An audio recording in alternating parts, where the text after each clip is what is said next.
নমস্কাৰ। এই মুহূৰ্তত অসমৰ প্ৰত্যেকগৰাকী জনতালৈ দিবলৈ আহিছোঁ ডাঙৰ খবৰ। যিসকল মানুহে ভিডিঅ'টোত ক্লিক কৰিছে অনুগ্ৰহ কৰি ভিডিঅ'টো স্কিপ নকৰি প্ৰথমৰ পৰা শেষলৈ চাই থাকিব, কিয়নো এইটো ভিডিঅ'ৰ মাজত চৰকাৰী ঘৰৰ পৰা আৰম্ভ কৰি SHG গোটৰ মহিলাসকললৈ কেইখনমান গুৰুত্বপূৰ্ণ খবৰ প্ৰদান কৰিম। অনুগ্ৰহ কৰি ভিডিঅ'টোত ক্লিক কৰিছে যদি ভিডিঅ'টো স্কিপ নকৰি প্ৰথমৰ পৰা শেষলৈ চাই থাকিব। লগতে মোৰ চেনেলত নতুন হ'লে প্লিজ চেনেলটো ছাবস্ক্ৰাইব কৰি মোৰ লগত থাকিব আৰু ভিডিঅ'টো ভাল লাগিলে অনুগ্ৰহ কৰি শ্বেয়াৰ কৰি দিব।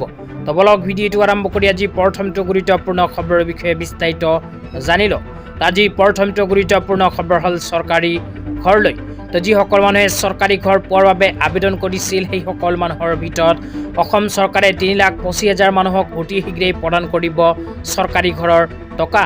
কিন্তু যিসকল মানুহে এতিয়ালৈকে চৰকাৰী ঘৰ পোৱাৰ বাবে আবেদন কৰা নাই সেইসকল মানুহে যদি চৰকাৰী ঘৰৰ বাবে নতুনকৈ আবেদন কৰিব বিচাৰে তেন্তে এইকেইখন প্ৰমাণপত্ৰ সংগ্ৰহ কৰিব লাগিব।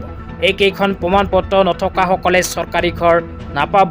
কি প্ৰমাণপত্ৰৰ প্ৰয়োজন হ'ব নতুনকৈ যদি চৰকাৰী ঘৰৰ বাবে আবেদন কৰিব বিচাৰে সেয়া আপোনালোকক এতিয়া বিতংভাৱে জনাই দিছোঁ। তো প্ৰমাণপত্ৰৰ ভিতৰত ইয়াতে কি লিখা আছে প্ৰথমে পঢ়ি শুনাই দিছোঁ। ইয়াতে 1 নম্বৰত লিখা আছে Aadhaar number and a self attested copy of the Aadhaar card.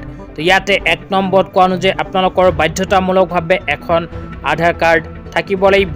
তো আধাৰ কাৰ্ড থকাসকলে কৰিব পাৰিব চৰকাৰী ঘৰৰ বাবে আবেদন। 2 নম্বৰত কোৱা হৈছে জব কাৰ্ড। তো আপোনালোকৰ যদি জব কাৰ্ড আছে সেই ক্ষেত্ৰতহে চৰকাৰী ঘৰৰ বাবে আবেদন কৰিব পাৰিব। তো যিসকল দুখীয়া মানুহৰ জব কাৰ্ড নাই সেইসকলে নিজৰ পঞ্চায়তত গৈ বনাব পাৰিব জব কাৰ্ড। 3 নম্বৰত কোৱা হৈছে বেংক একাউণ্ট ডিটেইলছ।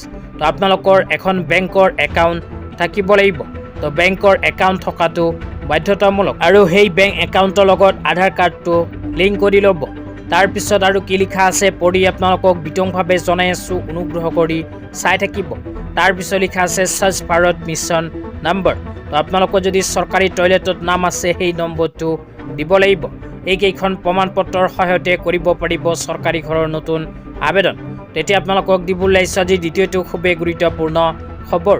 আজি দ্বিতীয়টো গুৰুত্বপূৰ্ণ খবৰ হ'ল অসম চৰকাৰৰ কেবিনেট বৈঠক লৈ।